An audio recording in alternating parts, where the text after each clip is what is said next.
Story Lab. The first thing you will do is search the app in the Google Play Store. When you have it installed, click on Open and hit the Allow button. Now you will see all the designs that the app offers. You choose the one you like best. Click on the most. And there you upload your favorite photo. It's time to choose a filter for your photo. Then in the box above, choose your other photo from the collage.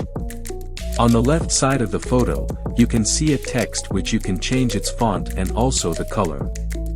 Then the step you can do is to go give it in a copy option and it will duplicate the written text, changes the color you like the most. The next step you need to do is to change the background icon. In this case I chose an earth tone, but it is already of your choice. Then click on Sticker. The app will show you different designs. Finally, what you can do is save your story. Click on the icon at the top right in Save and Share. Or Save to Album as you prefer, and I was.